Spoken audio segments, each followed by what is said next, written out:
We are live with Doyle Albee. Doyle is the CEO of Comprise.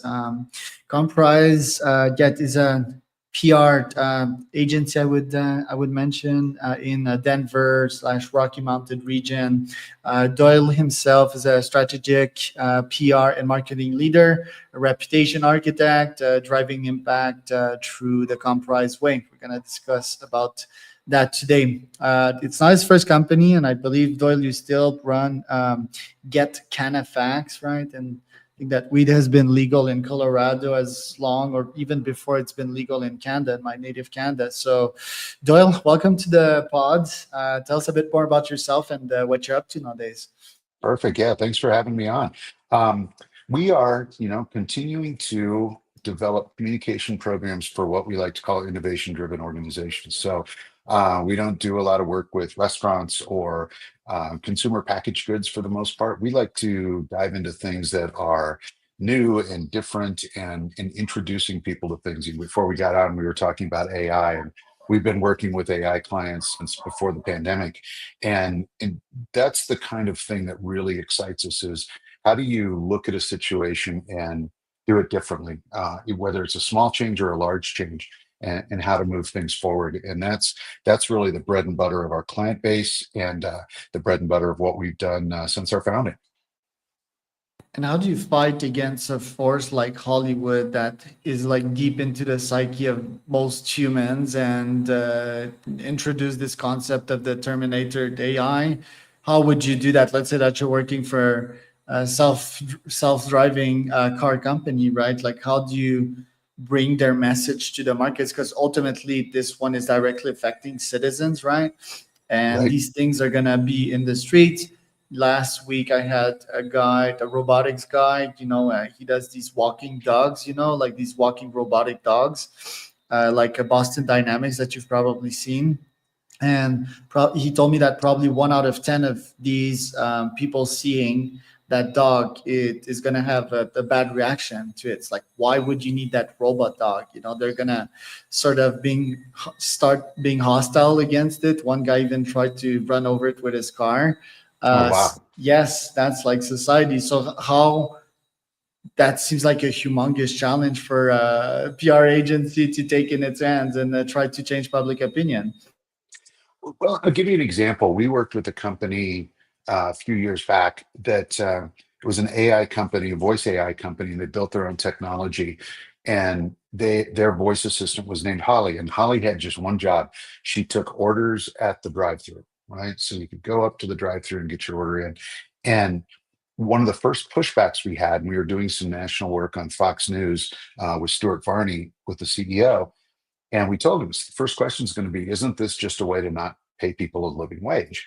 And when you really think about what the job is of the poor person at the drive through, when you go in, they're trying to fill drinks, make change, take the next order, get it input right, take this credit card, do all these things. And many of those folks are doing that in their second language or even their third language. And every time I go through there, I think I couldn't even do that job. And so what Holly was able to do is to move things from to allow the humans to do the things that only humans can do and make sure that the things that we can have some technology help with, like getting an order right and getting that down, work perfectly every time. And ironically, the morning that we debuted it, there was a huge snowstorm in Denver. And I want to say they were supposed to have 6 people on shift, and I think 3 of them couldn't make it in. But you know who could? Holly was there, and it kind of saved the day in very many ways. So it's a matter of helping people understand that AI is not a thing. AI is a million things, and it can do all sorts of different things. And helping people understand the bits and pieces as it goes together, and where it can really be beneficial. Just to say things like, just even think about if there's a lunch rush at a fast food restaurant and all the managers are helping cook and the cooks are cooking and all the registers are full and the line's out the door, and an elderly customer needs some help to get her tray to her table. There's nobody to do that, right? But if you can turn on the AI real quick, then you can have a human help out. And so I think when used properly and when communicated properly, we can tell the story of how the technology can allow us as humans to do the things that only humans can do. Right. Yeah. Then as consumers, we can see these low experiences. Like I remember during the pandemic in my native Quebec, most of these people at the drive-throughs were literally like 15 years old, and the 15 years old doesn't know much other than playing video games at this age. So the results of that would be that not only you'd get your order 15 minutes later, that would be a huge lineup, but you would get like missing stuff in your order, and then you're gone to drive through. You're like, do I need to come back there again? The concept of the drive through is like to get served incredibly fast in the comfort of your car. So yeah, I think people need to revisit these concepts, and also all these dirty jobs, right? I think now we'd be talking about robotics, but I think there's like one dirty friggin' jobs, right? Like plumbing and sewers and all of that, but also dangerous ones, let's say working on a petroleum platform and so forth. I think these need to be urgently replaced. But that still brings the question, right? Like, aren't we in the end really replacing a human worker? Aren't we giving that 16-year-old a shot, and a taste of the market and contributing to their own personal flourishment? Or wouldn't we be cutting that with AI and bots? I think there's going to be a balancing point, certainly. But when we were working with this particular client, there was such a huge labor shortage in the fast food. How many times have any of us walked into a fast food restaurant and there's a huge line and it's a lunch rush and there's 8 cash registers and only 5 of them are occupied, right? Or have somebody working at them. Well, it's not because the manager was dumb, hopefully. It was because he couldn't find enough people to work that shift. Somebody called out sick, nobody could come in and replace them.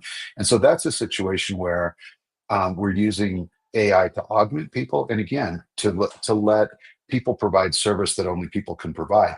I see it a lot in our industry already. People are saying, well, I can just take a spec sheet and feed it into a large language model and it will spit out a news release. And my answer to that is always, well, I could also say that, Charles, I'd like to sell you my car. And you say, I'd sure like to buy it.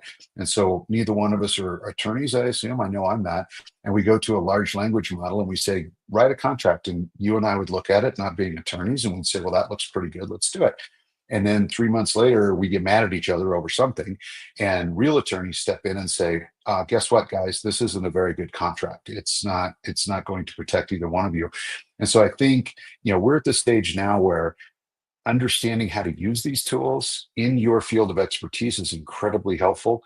Trusting it to just run off and do things on its own.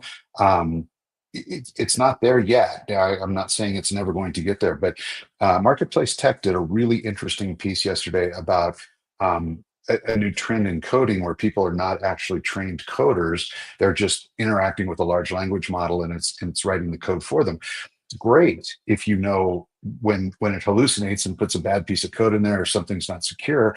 But what happens when we have a workforce of people who really can't code and can't tell the difference between good code and bad code, and the AI is not getting it right? And I thought that was a really interesting juxtaposition, real world example of really helpful tools, right? You can't build a house without your tool belt, but you can't just throw the tool belt on the ground and expect it to go forward on its own and build a great house, right? So that's where I think we need to think about and position AI. And I think some of the danger is just people overusing it. It's hey, I can write a magazine article because I've got AI. Well, not quite. And a great editor will probably notice some issues with that. So but for somebody like me that does write all the time, it's great to be able to say, hey, here's a headline I'm thinking about. Give me 5 other examples so I can kind of play with it. It's almost like having a brainstorming partner. And I think that's really appropriate. And I'm not really worried about losing my job to AI. I'm worried about losing clients to people that use AI better than I do. So we're really trying to stay up on that. Right. Yeah, the last part of what you said, I think agents, it's not just people using AIs, right? Because right now we've just seen ChatGPT as an assistant, but agents are about to become a thing. So it's not going to be humans using AI. It's going to literally be, well, I mean, if you mean humans using agents for sure. And these agents can think, they can improve faster, right? So that's pretty scary to anyone. If you think about that agentic revolution, these things work while you sleep, you know, they learn while you sleep. They're already Mhm. smarter than you and I right now. So think you made a good point though, which is that you need to use AI, but you also need to grow your brain or at least modify your brain while you're using AI and learn about the skills of the future, which could be prompting, which could be managing AI agents, which could be connecting them together, right? And work in symphony. I think, yeah, that the future is certainly API based. You described lawyer's contract, or it could be me hiring your PR agencies. I think I'm not going to hire Doyle. I'm going to hire your API. I'm just going to pay you per usage through an API, through my specific use case. That API is going to directly connect to my business. It's going to know everything about it. And I'm going to get an output with your API prompt, right? Like with the Doyle way, the Comprise way. By the way, what's the Comprise way? Like I mentioned that in your intro. What's the Comprise system? What's your special sauce? Yeah, our special sauce is really understanding how things fit together. So when we talk about the Comprise way, we talk about targeted tactics, time touch points, and repeatable results. Those are the three elements of the Comprise way. Um, Targeted tactics. If you're a B2B company, there's no reason for me to be spending your budget to call the Today Show and try to get you on the Today Show.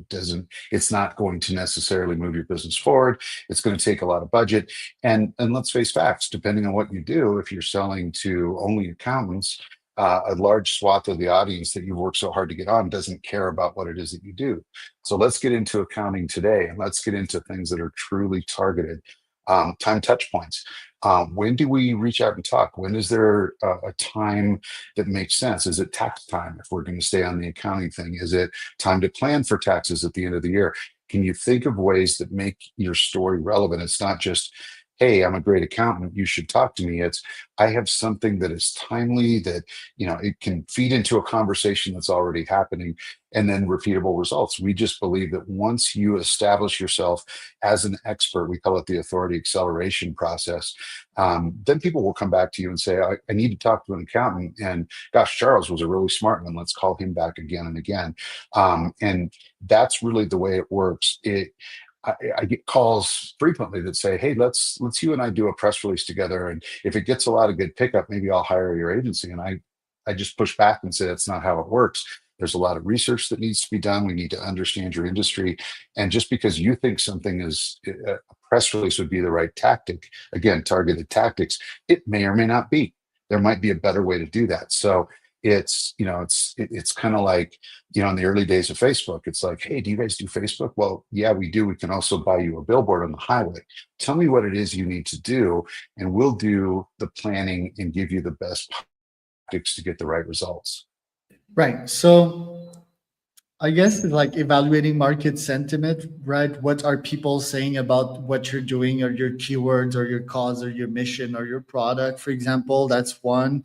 Evaluating that scientifically is probably incredibly complex, right? Like, yeah, I would probably start with a chat GPT deep research or something like that.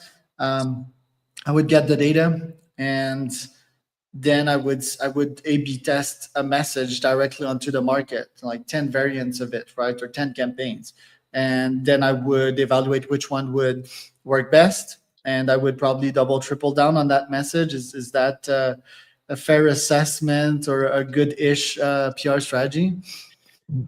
That's a good marketing strategy, I would say.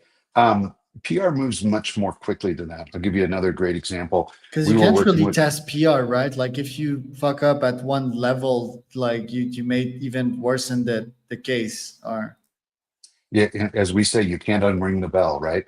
But I'll give you a great example. We were working with a cybersecurity firm when the Target breach happened. And this was what, 10, 12 years ago. But it was really the first major breach that got national headlines and really, really got everyone's attention, or one of the first, certainly. And we moved very quickly. We didn't even call our client. We knew what it is that they offered. And we also knew that newsrooms are getting smaller. And instead of having a dedicated technology or even a dedicated cybersecurity writer, there's a good chance that this somebody just got an assignment, and this was the first time they had to write anything on the technology market. So we just started calling reporters and saying, obviously we don't know exactly what happened, but I have an expert in cybersecurity. In fact, I have several. Would you like to speak to them? And we can discuss what's going to happen, what's going to look for. And we got our client in over 200 media outlets in the next week or so. And so that's one where no time to A/B test, no time to do this. There's a conversation happening, and we need to be versed enough in what it is our client can say and what they're experts in order to move quickly and move rapidly. But to your point, absolutely, if we're working with some clients now and we're doing some advertising on Meta for them, and we are A/B testing, see which one moves the needle further, and we will then double down on those and go that direction. But yesterday we did a grand opening event for one of their new buildings, and there was no time to A/B test that. We had to use our industry knowledge to get a room full of people there and elected officials and the press, and we were able to do that. Yeah, I love the aspect of directly connecting to the source, right? Like the technical cybersecurity expert. That's great. They'll give you the truth, but most of the time these people don't have any filter and they don't know how to communicate with like the press, right? So that's sort of a double-edged sword. What I guess you did is like sort of train them of what to say, not what not to say, like where to go, where not to go. And yeah, the second thought I had was like, oh man, that's terrible. That's why I don't want to run like a cybersecurity company or just a Fortune 500. And then the third thought after that is like, let's not limit yourself. This could be exciting if you do it like a certain way. Isn't there like a hack to PR? Do you absolutely need to hire an agency like yours? If I run a gigantic company, can't I just go on Twitter like Altman, for example? I won't say Elon, right? Because Elon, I think he's a PR disaster. But Altman seems to be doing things pretty well. He has a high EQ. He's doing stuff for humanity. So that's like his North Star, right? Like anything that doesn't fit this North Star, which is noble, which is ethical, which is also market related, I think shouldn't break anything. I think he's smart as well, right? But when OpenAI goes through a shitstorm, I think he takes on Twitter, and I think recently he had like the OpenAI PR newsroom, or not PR, but just like OpenAI newsroom, which I thought was sort of a PR fail, because they did explain like how Elon has been not doing things ethically or in a goodwill vs OpenAI. You can follow that, by the way. That could be your best read for today. If you haven't read it, like go check that out. It just details like all the interactions of Elon with OpenAI. But I think that generally speaking, if I'm the CEO and the founder of a company, I can just take on Twitter, tell people what's happening, right, to the best of my extent. If I have a decent brain, I think just that CEOs that do PR nightmares, I do think they're just not fit for the job, right? They don't have enough experience. Or am I just completely wrong in this? It's just like not a good approach. Well, it can be, and there are great examples. Of course, Sam Altman is a great example, and then Elon's kind of the other example, right? And we're seeing what's happening to the Tesla stock and Tesla sales, and I think not just because of his political involvement, but some of the things that he says, he doesn't have much of a filter. So I think you have to really gauge excuse me, I've had a frog in my throat for all week. You Just really to do so I need can to. speak about like Elon 2 seconds, right? Sure. think I think Elon, it's good to not have a filter. In my opinion, I think it's ethical to say what you think, but when what you're saying is dumb, you better shut up, like else the other smart people are gonna tell you about it. So yeah, when I don't have anything smart to say, I mean, on this podcast, arguably I say a lot of dumb things, but I'm like more on the libertarian side of things, and I'm not like CEO of a public company. But like say what you think, but make sure that these thoughts of yours are scaled up and they're mature and they're intelligent. Else, just shut up. Like sometimes I write tweets, but I don't publish them because they're not smart enough. I just realize I reread my tweets and I'm like, yo, this is dumb. Don't publish that. You're exactly right. And I think that's what a CEO needs to ask him or herself a couple of really important questions. One, can I do this? Is this something that I've got kind of a natural skill set for? Can I engage with people? Can I do this and do this in a way that's not going to be dumb or offensive or whatever? And two is, do I have the time and bandwidth to do that? At what point does a board of directors say, listen, pal, you're on Twitter 6 hours a day. I need you to get the stock price up, right? So Or there's more playing to it than that. Diablo 4.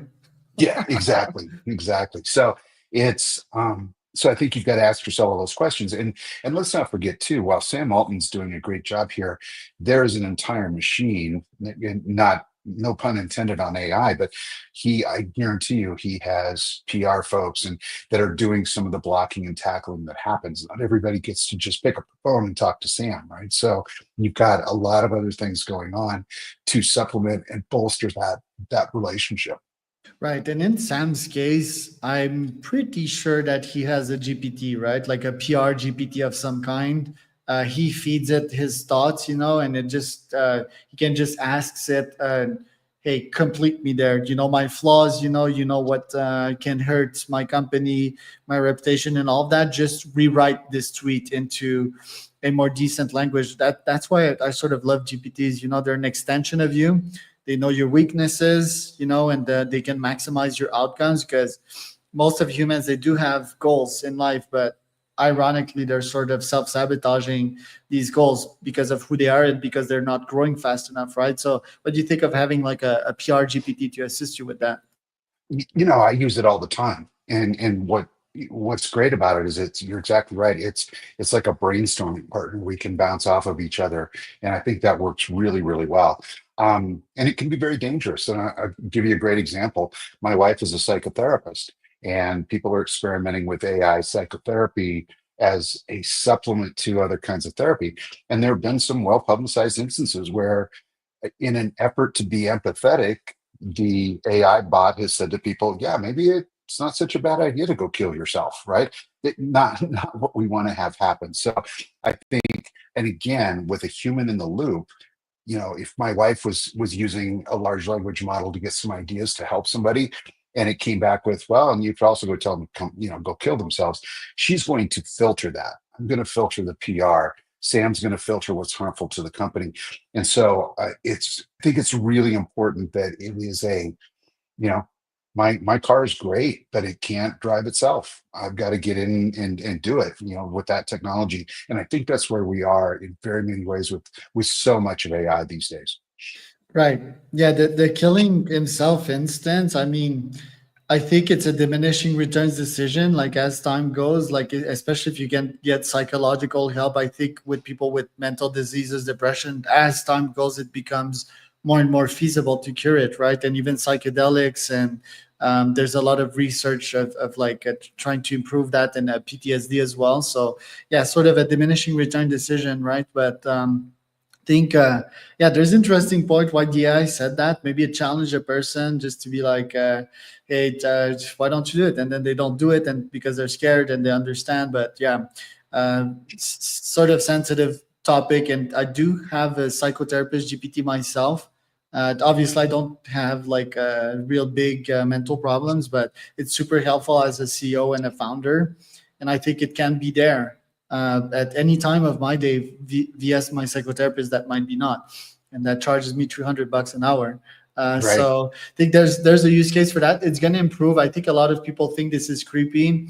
There's been like this Mark Zuckerberg interview 9 days ago. If you want to go listen to that one, he had some kind of PR backlash, right? Because he was saying that AI could be a friend, I could be a life companion, like AI girlfriends. And I think he's right, by the way. I think it's just that society is not ready for that. And that would be a very good PR case for you, a good client to onboard. But Doyle, where can people find out more about you? The easiest way to find me is my LinkedIn, which is just my first and last name.